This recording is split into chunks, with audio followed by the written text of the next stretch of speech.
اللہ رب العزت ابراہیم علیہ السلام کا امتحان جو یہاں پر لیتے کسی جرم کی وجہ سے نہیں ہے کہ ابراہیم علیہ السلام سے نعوذ باللہ کوئی جرم ہو گیا اور جس لیے امتحان لیا جا رہا ہے، نہیں، ابراہیم علیہ السلام کا کسی جرم کی وجہ سے امتحان نہیں ہو رہا ہے، بلکہ اللہ تعالیٰ امتحان حضرت ابراہیم علیہ السلام کا اس لیے لے رہے تاکہ دھیرے دھیرے آہستہ آہستہ ان کے درجات کو بلند کرے، ان کے مقام کو اونچا کرے۔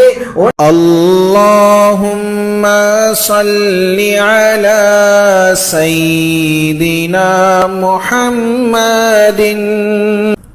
الحمد للہ نحمده ونستعینه ونستغفره ونؤمن به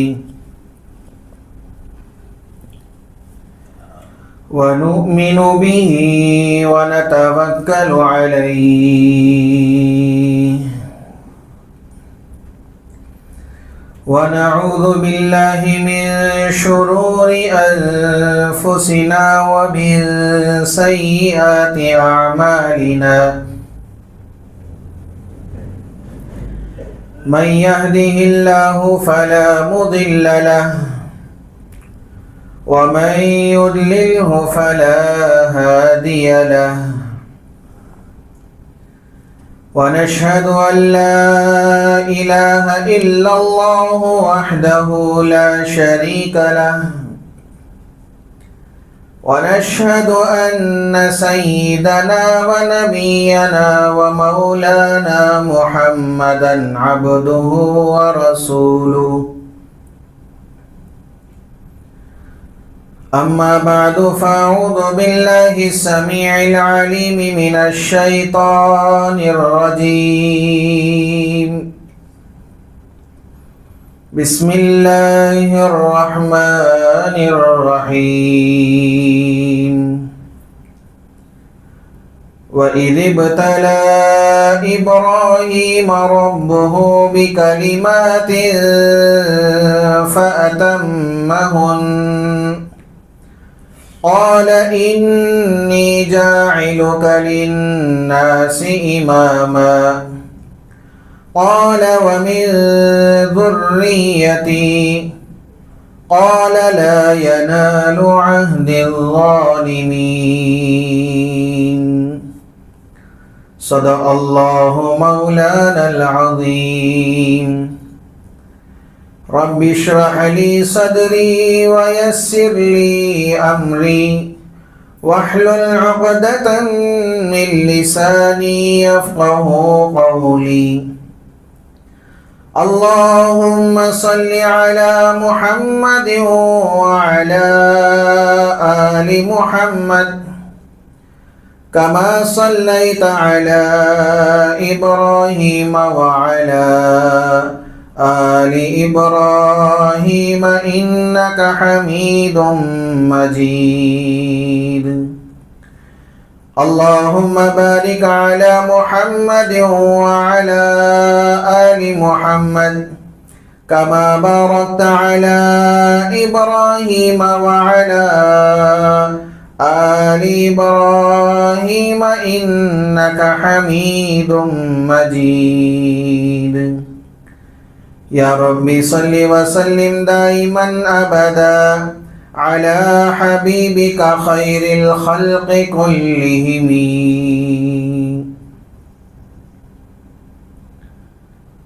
معزز سامعین کرام اور میرے غیور مسلمان بھائیوں، بزرگوں اور دوستوں،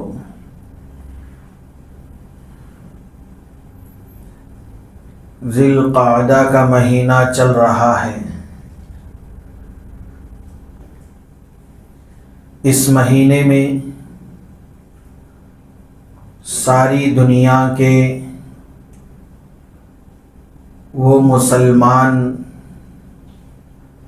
جو اس سال حج کرنے کا ارادہ کیے ہیں، اس مہینے میں بیت اللہ شریف کا حج کرنے کے لیے روانہ ہوتے ہیں۔ ساری دنیا میں اس مہینے میں حضرت ابراہیم علی نبینا علیہ الصلاۃ والسلام کی سیرت بیان کرتے ہیں۔ ابراہیم علیہ الصلاۃ والسلام کی خصائل بیان کرتے ہیں، اور ابراہیم علیہ الصلاۃ والسلام کی سیرت سن کر ہم تمام کے دل کے اندر ابراہیم علیہ الصلاۃ والسلام کی محبت میں اور زیادہ اضافہ ہوتا ہے، اس لیے کہ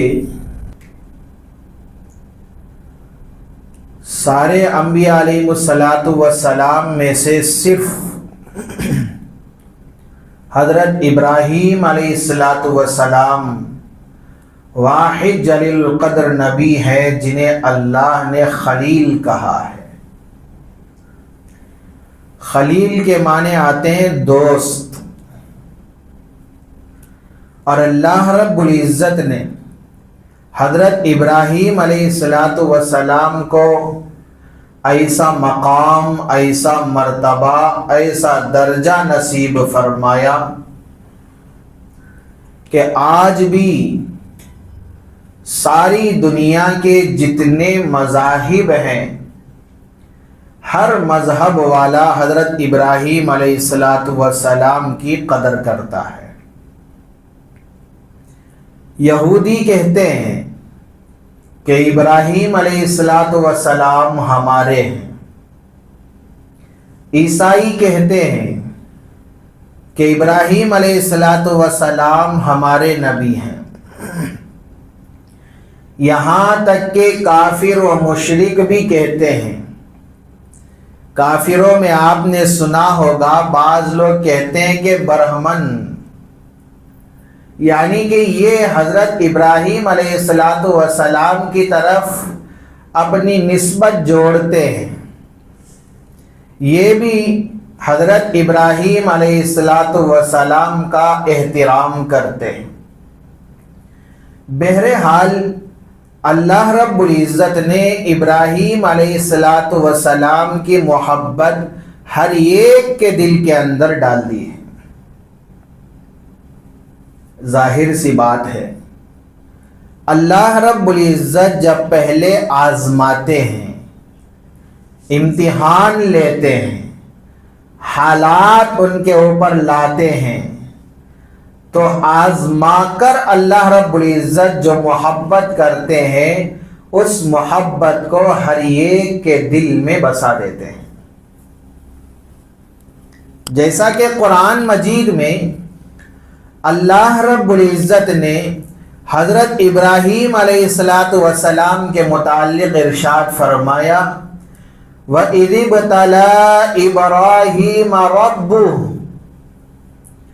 اور ابراہیم علیہ الصلاۃ والسلام کو ان کے رب نے آزمایا، کس کے ذریعے سے؟ بِكَلِمَاتٍ، چند کلمات کے ذریعے سے۔ فَأَتَمَّهُنَّ، ابراہیم علیہ الصلاۃ والسلام نے ان آزمائش میں پورے نکلے، لیکن اس کے وجہ سے، کامیابی کی وجہ سے اللہ رب العزت نے کیا انعام دیا؟ قال انی جاعلک للناس اماما، اللہ رب العزت فرماتے ہیں کہ میں تمہیں لوگوں کے لیے پیشوا بناؤں گا۔ تو ابراہیم علیہ الصلاۃ والسلام نے کہا، قال ومن ذریتی، اے اللہ میری اولاد کو بھی یہ نعمت عطا فرمائیے۔ تو اللہ رب العزت نے ایک شرط بیان فرما دی، قال لا ینال عہد الظالمین، آپ کی ذریت میں جو نافرمان ہوں گے، جو ظالم ہوں گے وہ اس کے اندر شامل نہیں ہوں گے۔ تو بہرحال اس آیت کے اندر اللہ رب العزت نے حضرت ابراہیم علیہ السلام کی آزمائش جو اللہ نے امتحان لیا ہے اس کو بیان فرمایا۔ کس اعتبار سے امتحان لیا، کیا انعام دیا، انعام دینے کی نوعیت کیا رہی، اللہ رب العزت نے ان باتوں کو اس آیت کے اندر بیان فرمایا ہے۔ وَإِذِ ابْتَلَىٰ إِبْرَاهِيمَ رَبُّهُ، ابراہیم علیہ السلام کو ان کے رب نے آزمایا، یعنی کہ امتحان لینے والے کون ہیں؟ اللہ۔ امتحان دینے والے کون ہیں؟ ابراہیم علیہ السلام۔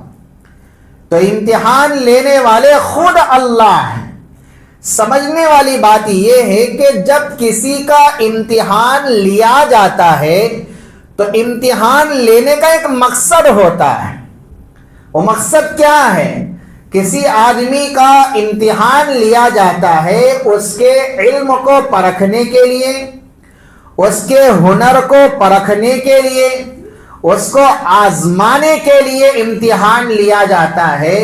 لیکن اللہ رب العزت کی ذات خبیر ہے، اللہ رب العزت کی ذات علیم ہے، اللہ تعالی ہر چیز کو جاننے والے ہیں۔ اللہ تعالی جب ہر چیز کو جاننے والے ہیں تو ابراہیم علیہ السلام کا امتحان کس معنی میں لیتے ہیں؟ تو یہ بات سمجھنے کی ہے۔ تو ابراہیم علیہ السلام کا امتحان اللہ رب العزت لے رہے ہیں، لیکن امتحان لینے کی وجہ یہ ہے ربہ، اللہ تعالیٰ اپنے صفاتی ناموں میں سے ایک نام یہاں پر رب کو بیان فرمایا۔ رب کے معنی آتے ہیں آہستہ آہستہ کسی کو اس کے مقام تک پہنچانا۔ تو اللہ رب العزت ابراہیم علیہ السلام کا امتحان جو یہاں پر لیتے کسی جرم کی وجہ سے نہیں ہے کہ ابراہیم علیہ السلام سے نعوذ باللہ کوئی جرم ہو گیا اور جس لیے امتحان لیا جا رہا ہے، نہیں، ابراہیم علیہ السلام کا کسی جرم کی وجہ سے امتحان نہیں ہو رہا ہے، بلکہ اللہ تعالی امتحان حضرت ابراہیم علیہ السلام کا اس لیے لے رہے تاکہ دھیرے دھیرے آہستہ آہستہ ان کے درجات کو بلند کرے، ان کے مقام کو اونچا کرے، ان کے رتبے کو بڑھایا جائے۔ اس لیے اللہ رب العزت حضرت ابراہیم علیہ السلام کا امتحان لے رہے ہیں۔ دوسری بات یہاں پر سمجھنے کی یہ ہے، اللہ تعالی امتحان کس نوعیت کا لے رہے ہیں؟ تو اللہ نے بیان فرمایا بکلمات، چند کلمات کے ذریعے اللہ رب العزت نے حضرت ابراہیم علیہ السلام کا امتحان لیا۔ بکلمات، اس کے متعلق مفسرین کرام نے بہت سارے اقوال بیان فرمائے۔ یہ قول یہ ہے کہ بکلمات کا مطلب 10 احکامات پر عمل کرنا ہے۔ بعض کا قول یہ ہے کہ بکلمات یعنی کہ 30 احکامات پر عمل کرنا ہے، لیکن راجح قول یہ ہے کہ بکلمات کا مطلب 7 امتحانات پر اللہ رب العزت نے حضرت ابراہیم علیہ السلام کو آزمایا ہے، یعنی کہ 7 امتحانات دینا ہے۔ تو ابراہیم علیہ السلام کو 7 امتحانات کے ذریعے سے آزمایا گیا۔ وہ 7 امتحانات کیا ہیں؟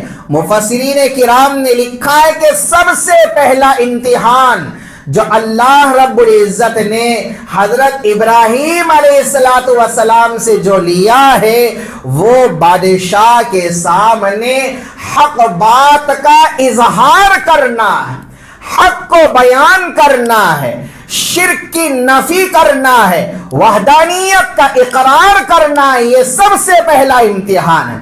حالانکہ ابراہیم علیہ السلام کی پیدائش ان کے بچپنے ہی سے امتحانات اللہ رب العزت نے لیے ہیں، حالات ان کے اوپر آئے ہیں، لیکن حضرت ابراہیم علیہ السلام کی پیدائش ہی ایسے موقع پر ہوئی، ایک طرف ظالم بادشاہ، دوسری طرف اپنے خاندان والے بت پرست، اور تیسری طرف اپنے علاقے والے، اپنے رشتہ دار، سب کچھ بت پرست ہیں، لیکن اکیلے تنے تنہا حضرت ابراہیم علیہ السلام ایک طرف ہے۔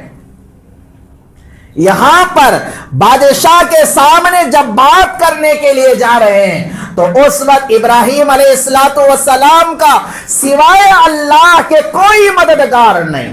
بادشاہ وقت بھی ابراہیم علیہ السلام کی مخالفت میں، جب وقت کا بادشاہ مخالفت میں ہو تو پوری رعایا مخالفت میں۔ تو بادشاہ کے سامنے ابراہیم علیہ السلام کو لایا گیا۔ ابراہیم علیہ السلام ایک اللہ کی عبادت کی دعوت دیا کرتے تھے، لوگوں کو بتوں کی پرستش سے روکا کرتے تھے، منع کیا کرتے تھے۔ یہ بات دھیرے دھیرے وقت کے بادشاہ نمرود تک پہنچ گئی، لیکن نمرود اس وقت کا ظالم بادشاہ تھا، لوگ اس کے سامنے آ کر اس کا سجدہ کیا کرتے تھے، لوگ اس کی پوجا پاٹ کیا کرتے تھے، اس سے مدد مانگا کرتے تھے۔ جب نمرود کے پاس بات پہنچی کہ ابراہیم علیہ السلام بتوں کی عبادت سے منع کر رہے ہیں، کسی کے سامنے سر جھکانے کی وہ اجازت نہیں دے رہے، سر جھکانا ہے تو صرف وحدہ لا شریک کے سامنے جھکانا ہے، اس کی دعوت دے رہے، تو وقت کا بادشاہ نمرود آگ بگولا ہو گیا۔ اس نے کیا ہے لوگوں کو بھیجا کہ ابراہیم علیہ السلام کو پکڑ کے لایا کریں۔ تو ابراہیم علیہ السلام کو لایا گیا تو بادشاہ نے کہا، ابراہیم کیا یہ بات سچ ہے کہ آپ کہتے ہیں کہ صرف اللہ کی عبادت کرے کسی اور کی نہیں، صرف اللہ کے سامنے اپنا ماتھا ٹیکے کسی اور کے سامنے نہیں؟ ابراہیم علیہ السلام نے کہا کہ ہاں، صرف اللہ کے سامنے ماتھا ٹیکنی ہے، اس کے علاوہ کسی اور کے سامنے نہیں۔ تو اس وقت نمرود نے کہا، بادشاہ نے کہا، تمہارا رب کون ہے؟ تو ابراہیم علیہ السلام نے کہا، ہوا یحیی و یمیت، میرا اللہ تو وہ ہے جو زندگی دیتا ہے، موت دیتا ہے، زندہ کرنا اس کے قبضے میں ہے، موت دینا اس کے قبضے قدرت میں ہے، اس کے علاوہ کسی کے اندر زندہ کرنے کی طاقت نہیں، کوئی مار نہیں، موت دے نہیں سکتا، زندگی دے نہیں سکتا۔ بادشاہ نے کہا، اچھا میں بھی یہ کام کر سکتا ہوں، زندگی میں بھی دے سکتا ہوں، موت میں بھی دے سکتا ہوں۔ اس وقت دو قیدیوں کو بلایا، ایک کا سر قلم کر دیا، کہا کہ یہ موت میں نے دی ہے، اور ایک کو آزاد کر دیا اور کہا دیکھ دوسرے کو میں نے زندگی دی ہے۔ ابراہیم علیہ السلام سمجھ گئے تھے اس کی کھوپڑی ٹھیک نہیں ہے، اس کا دماغ ٹھیک نہیں ہے، اسی کے مطابق سمجھانا ہوگا۔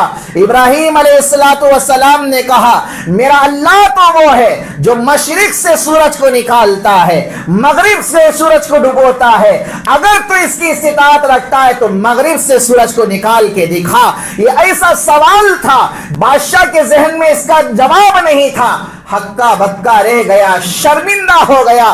بہرحال یہ سب سے پہلا امتحان حضرت ابراہیم علیہ السلام کا اللہ نے لیا، وقت کے بادشاہ کے سامنے حق بات کہنا، وقت کے بادشاہ کے سامنے وحدانیت کا اقرار کرنا اور بت پرستی کی نفی کرنا، شرک کی نفی کرنا ہے۔ تو ابراہیم علیہ السلام نے اس کے اندر کھڑے نکلے، امتحان میں کامیاب ہوئے۔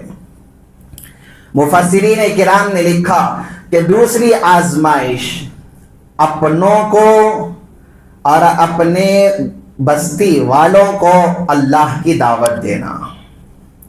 ابراہیم علیہ السلام سب سے پہلے جو اللہ کے ایک ہونے کی دعوت دی تو اپنے گھر سے شروع کیے، دعوت اپنے گھر سے شروع کی۔ پہلے اپنے والد کو سمجھائے، لیکن والد سمجھے نہیں، گاؤں والوں کو سمجھائے، گاؤں والے بھی سمجھے، ہر طرح سے سمجھانے کی کوشش کی، ابراہیم علیہ السلام نے لوگوں کو دیکھا بتوں کی پوجا کر رہے، اس کے سامنے منتیں مانگ رہے، اس کے سامنے ماتھا ٹیک رہے، اس کے سامنے کھانے کی چیزیں لا کر رکھ رہے ہیں۔ ابراہیم علیہ السلام نے لوگوں سے کہا، لوگوں آپ کی بات کیا یہ سن سکتے ہیں؟ لوگ جانتے تھے کہ یہ تو پتھر ہے، یہ کہاں سنیں گے، سننے کی سکت ان کے اندر کہاں ہے۔ ابراہیم علیہ السلام نے پوچھا کیا یہ کھا پی سکتے ہیں؟ لوگ جانتے تھے کہ نہیں کھا پی سکتے، لیکن ابراہیم علیہ السلام نے پوچھا کہ تم ان کی عبادت کیوں کرتے ہو؟ تو لوگوں نے کہا کہ ہمارے آبا و اجداد کو ہم نے ایسے ہی کرتے پایا تو ہم بھی کر رہے۔ یہاں پر سمجھنے والی بات یہ ہے کہ یہی معاملہ آج بعض مسلمانوں کے اندر بھی ہے۔ بعض مسلمان آج بھی بدھ کے سامنے جا کر، وہاں مندر جا کر ناریل پھوڑ کے آتے ہیں، چکر لگا کر آتے ہیں، وہاں بھی پوجا کر کے آتے ہیں۔ ان سے پوچھا جاتا ہے کہ بھائی آپ یہ کیوں کرتے ہیں؟ تو جواب یہی کہ ہمارے باپ دادا کو کرتے ہوئے دیکھا تو ہم بھی کر رہے ہیں۔ ابھی قریب میں ایک ویڈیو میں نے دیکھا، کئی لوگ برقع پہن کر بھی، ٹوپیاں لگا کر بھی اچھا فریش ہو کر، نہا دھو کر مندر جا رہے ہیں۔ کبھی مسجد فریش ہو کر نہیں آئے سوائے جمعہ کے، لیکن مندر کو وہ فریش ہو کر ٹپ ٹاپ سے جاتے ہیں۔ لیکن پوچھا گیا کہ آپ یہاں کب سے آ رہے ہیں؟ تو کسی نے کہا کہ ہم 10 سال سے یہاں آتے ہیں، کسی نے کہا کہ ہم 15 سال سے یہاں آتے ہیں۔ کیوں آتے ہیں؟ کہا کہ ہمارے باپ دادا آتے تھے، ہمارے بڑے لوگ آتے تھے، اس لیے ہم بھی آ رہے ہیں۔ اللہ نے ہر ایک کو عقل دیا ہے، سمجھ دیا ہے، سوچنے کی صلاحیت اللہ رب العزت نے انسان کے دماغ کے اندر رکھا ہے۔ کیا ہم یہ بھی سوچ نہیں سکتے کہ یہ پتھر کا بنایا ہوا بت ہے، اس کے سامنے ہم جا کر اپنا ماتھا کیوں ٹیکیں؟ جس کو کس نے بنایا ہے؟ انسان نے بنایا، اپنے ہاتھوں سے بنایا، اپنے ہاتھوں سے بیچا، اپنے ہاتھوں سے لا کر رکھا ہے، اپنے ہاتھوں سے اسے سجایا ہے، اپنے ہاتھوں سے اس کے سامنے پھیلا رہا ہے۔ یہ بے وقوفی نہیں ہے تو اور کیا ہے؟ اتنی سی موٹی بات بھی آج کل کے بعض مسلمانوں کو سمجھ میں نہیں آتی۔ اللہ انہیں صحیح سمجھ عطا فرمائے، اللہ ان تمام کو ہدایت نصیب فرمائے۔ تو ابراہیم علیہ السلام نے پوچھا کہ آپ ان کی عبادت کیوں کرتے ہیں؟ تو انہوں نے کہا کہ ہمارے آبا و اجداد کو اسی طرح کرتے ہوئے ہم نے پایا ہے، اس لیے ہم کرتے ہیں۔ بہرحال ابراہیم علیہ السلام موقع کی تلاش میں تھے۔ عید کا دن آیا، سارے لوگ عید منانے کے لیے نکلے، تو ابراہیم علیہ السلام کے والد بھی جانے لگے، تو اپنے بچے سے کہا کہ کیا آپ نہیں آئیں گے؟ ابراہیم علیہ السلام نے کہا کہ میں بیمار ہوں، میں نہیں آ سکتا۔ جب سب چلے گئے تو ابراہیم علیہ السلام کلہاڑی لے کر بت خانے پہنچے۔ جتنے بھی بت تھے سارے بتوں کو توڑ دیا، اور جو سب سے بڑا بت تھا اس کے گلے کے اندر کلہاڑی کو لٹکا دیے اور گھر آ گئے۔ سارے کے سارے لوگ عید منا کر جب بت خانہ پہنچے تاکہ پوجا پاٹ کیا کریں، آج عید کا دن ہے، تو جب سب پہنچے تو کیا دیکھتے ہیں کہ سارے بت ٹوٹے پھوٹے، کسی کا سر ٹوٹا ہے، کسی کا ہاتھ ٹوٹا ہے، کسی کا پیر ٹوٹا ہے۔ اب آپس میں گپ شپ کرنے لگے کہ یہ کس نے کیا ہے، کون کیا ہے؟ سب نے کہا کہ یہ ابراہیم کا کام ہی ہے، اس لیے کہ وہی بتوں کے خلاف بولا کرتے تھے۔ ابراہیم علیہ السلام کو لایا گیا اور ان سے پوچھا گیا ابراہیم کیا تم نے یہ کیا ہے؟ تو ابراہیم علیہ السلام نے کہا کہ ان کے بڑے نے یہ کیا ہے، انہی سے پوچھ لو اگر یہ بات چیت کرتے ہیں۔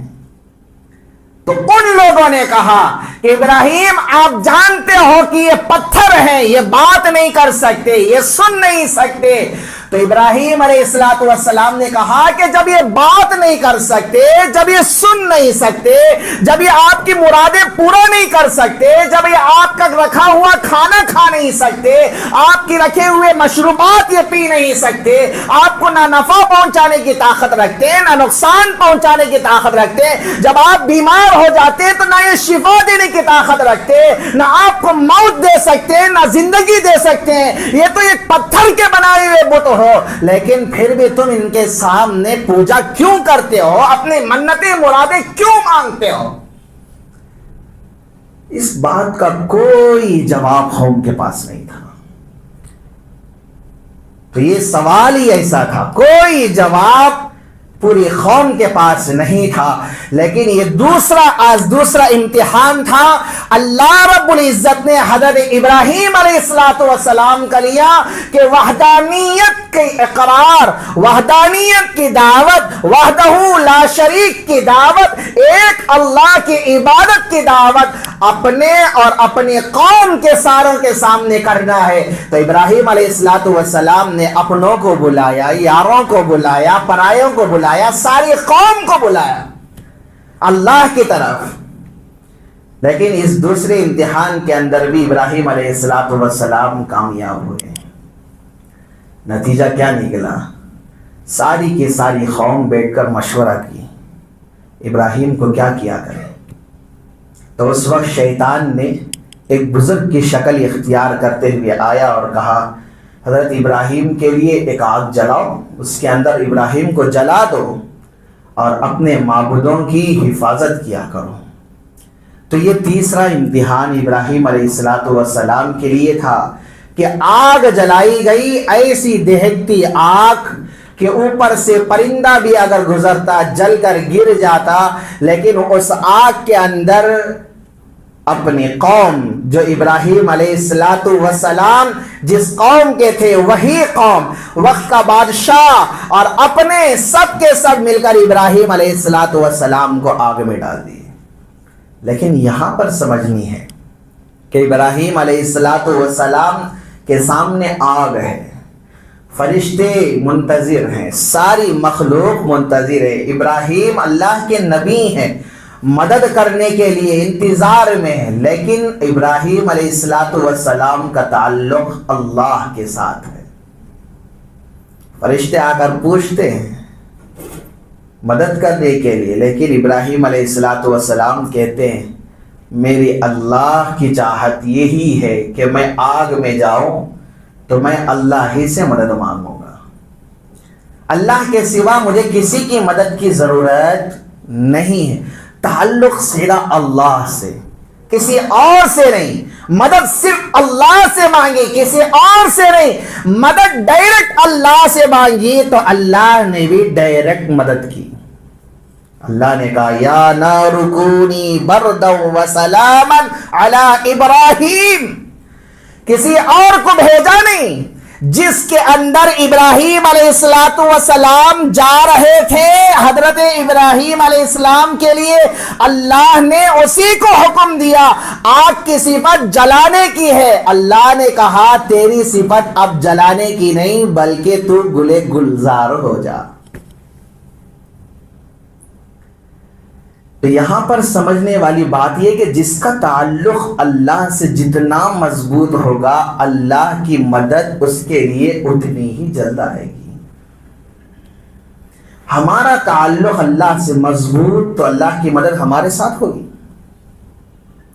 تیسرا امتحان ابراہیم علیہ السلام کے لیے، لیکن ابراہیم علیہ السلام اس میں بھی کامیاب ہو گئے۔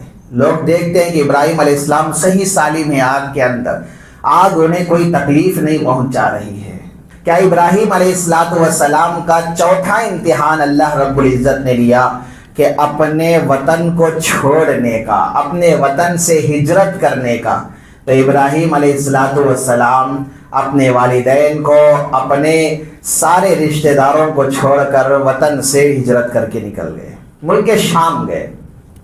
اللہ نے وہاں پر ابراہیم علیہ السلام کو حکم دیا کہ آپ ایسی جگہ جائیں جہاں پر آج خانہ کعبہ ہے۔ یہ جگہ پہلے چٹیل میدان تھا، وہاں پر نہ کوئی گھاس تھا، نہ کوئی پیڑ پودا تھا، نہ کوئی مخلوق تھی، کچھ نہیں، ایک صحرا تھا۔ اس صحرا کے اندر اپنے بیوی بچے کو چھوڑنے کا اللہ رب العزت نے حکم دیا۔ یہ 5واں امتحان تھا۔ تو ابراہیم علیہ السلام ملک شام سے مکہ مکرمہ پہنچے اور وہاں پر اپنی بیوی حضرت حاجرہ اور اپنے بیٹے حضرت اسماعیل علیہ السلام کو چھوڑ کر وہاں سے ملک شام روانہ ہونے لگے۔ تو حضرت حاجرہ نے پوچھا اپنے شوہر سے، ابراہیم آپ ہمیں چھوڑ کر کہاں جا رہے ہو؟ ابراہیم علیہ السلام کچھ نہیں کہے۔ حضرت حاجرہ نے کہا ابراہیم کیا اللہ کا حکم ہے؟ کہا کہ ہاں اللہ کا حکم ہے۔ حضرت حاجرہ نے کہا جب اللہ کا حکم ہے تو اللہ ہی ہماری مدد کرنے والا ہے۔ تو بہرحال یہ 5واں امتحان ابراہیم علیہ السلام کا تھا جو اللہ رب العزت نے لیا۔ اپنی بیوی بچے کو صحرا کے اندر غیر ذی زرع زمین پر، جہاں پر نہ کوئی کھانے کا انتظام، نہ پانی کا ذریعہ، نہ کوئی گھاس ہے، نہ چھاؤں کے لیے کوئی درخت ہے، کچھ نہیں، ایسی جگہ پر چھوڑ کر جائیں۔ بہرحال یہ 5واں امتحان تھا۔ 6واں امتحان اللہ رب العزت نے حضرت ابراہیم علیہ السلام سے یہ لیا کہ مہمان نوازی کیا کریں۔ ابراہیم علیہ السلام مہمان نواز تھے، بغیر مہمان کے دسترخوان پر بیٹھتے نہیں تھے، انتظار کرتے تھے کہ کوئی مہمان آ جائے، دسترخوان پر بٹھاتے تھے، خود کھاتے تھے، مہمان کو کھلاتے تھے۔ ابراہیم علیہ السلام کا اور 6واں امتحان تھا۔ تو 6واں امتحان، 7واں آخری امتحان، اللہ رب العزت نے یہ حکم دیا کہ ابراہیم آپ کا بیٹا بڑا ہو چکا ہے۔ تو ابراہیم علیہ السلام جب اپنی اولاد سے، اپنے گھر والوں سے ملنے کے لیے مکہ مکرمہ تشریف لائے، اسماعیل علیہ السلام کھیل رہے تھے۔ تو اللہ رب العزت نے خواب کے ذریعے سے ابراہیم علیہ السلام کو حکم دیا۔ ایک رات خواب دیکھے، دوسری رات خواب دیکھے، تیسری رات خواب دیکھے۔ نبی کا خواب سچ ہوتا ہے، اللہ کی طرف سے ہوتا ہے۔ تو اللہ رب العزت نے حضرت اسماعیل علیہ السلام کو ذبح کرنے کا ابراہیم علیہ السلام کو حکم دیا۔ تو ابراہیم علیہ السلام حضرت اسماعیل علیہ السلام کو ذبح کرنے کے لیے لٹائے۔ یہاں پر اللہ کے حکم کی اطاعت پر لٹائے تھے۔ قربان کرنے کے لیے حضرت ابراہیم علیہ السلام تیار، قربان ہونے کے لیے حضرت اسماعیل علیہ السلام بھی تیار تھے۔ تو گویا کہ یہ مکمل 7 امتحانات اللہ رب العزت نے حضرت ابراہیم علی نبینا علیہ السلام سے لیا، بکلمات فأتمہن۔ تو ابراہیم علیہ السلام نے اس کو پورا کیا ہے۔ تو امتحان میں کامیابی نصیب ہو گئی۔ اللہ نے کہا وَإِبْرَاهِيمَ الَّذِي وَفَّى، کہ ابراہیم علیہ السلام نے اس کو پورا کر دکھایا ہے۔ تو انعام کے طور پر اللہ رب العزت نے کہا وَقَالَ إِنِّي جَاعِلُكَ لِلنَّاسِ إِمَامًا، میں تمہیں لوگوں کے لیے پیشوا بناؤں گا، امام بناؤں گا۔ یہ انعام اللہ کی طرف سے تھا۔ تو اس انعام کے ملنے کے بعد ابراہیم علیہ السلام نے اللہ سے پوچھا، قال، ابراہیم علیہ السلام نے کہا وَمِن ذُرِّيَّتِي، اے اللہ میری اولاد کو بھی انعام دے دیجئے۔ ظاہر سی بات ہے کوئی انعام ملتا ہے تو اپنے اولاد کا بھی خیال آ جاتا ہے۔ اللہ رب العزت نے یہاں پر شرط لگا دی۔ شرط یہ تھی کہ یہ انعام ملے گا وفاداروں کو۔ لا ینال عہد الظالمین، ظلم کرنے والے اگر کوئی ہیں، نافرمانی کرنے والے اگر کوئی ہیں تو یہ انعام ان کے لیے نہیں ہے، فرما برداروں کے لیے یہ انعام ہے۔ تو بہرحال پوری آیت کے اندر اللہ رب العزت نے حضرت ابراہیم علیہ السلام کی آزمائشوں کا ذکر کیا ہے، اور ابراہیم علیہ السلام کو اس آزمائش کے مکمل کرنے پر جو انعام ملا اس کا تذکرہ فرمایا۔ تو میرے بھائیوں، لوگ کیا ہے دنیا کے کونے کونے سے، چپے چپے سے، جو حضرت ابراہیم علیہ السلام نے اپنی بیوی اور حضرت اسماعیل علیہ السلام کو صحرا کے اندر چھوڑ کر گئے تھے، جہاں پر چند سالوں کے بعد حضرت ابراہیم نے اپنے بیٹے حضرت اسماعیل کے ساتھ مل کر جو خانہ کعبہ کی تعمیر کی تھی، جس کو مکہ مکرمہ کہتے ہیں، جو سب سے پہلا عبادت خانہ روئے زمین کا حضرت آدم علیہ السلام سے پہلے فرشتوں نے جس کی تعمیر کی ہے، ایک روایت کے متعلق فرشتوں نے اس کا حج کیا ہے، بعد میں حضرت آدم علیہ السلام نے حج کیا ہے، جس کا حج کرنے کے لیے ساری دنیا سے لوگ جاتے ہیں اسی مہینے کے اندر، ذی القعدہ کے اندر، ذی الحجہ کے اندر حج ہوتا ہے۔ تو میرے بھائیو، ہم بھی ارادہ کریں کہ انشاءاللہ العزیز اللہ نے استطاعت دیا ہے، مال دیا ہے، اللہ رب العزت سے توفیق مانگے، حج بیت اللہ کا ارادہ کیا کرے کہ یہ حج بیت اللہ اللہ رب العزت ہم تمام کو نصیب فرمائے، حج مقبول نصیب فرمائے، حج مبرور نصیب فرمائے۔ زندگی میں ایک بار صحیح حرمین شریفین کی حاضری ہم تمام کو اور سارے امت محمدیہ کو نصیب فرمائے۔ اللہ تعالیٰ سے دعا گو ہوں کہ اللہ تعالیٰ جو کچھ کہا اور سنا گئے ان باتوں پر سب سے پہلے کہنے والے کو عمل کی توفیق عطا فرمائے۔ اللہ تعالیٰ ہم تمام کو عمل پیرا بنائے۔ آمین۔ وآخر دعوانا ان الحمد للہ رب العالمین۔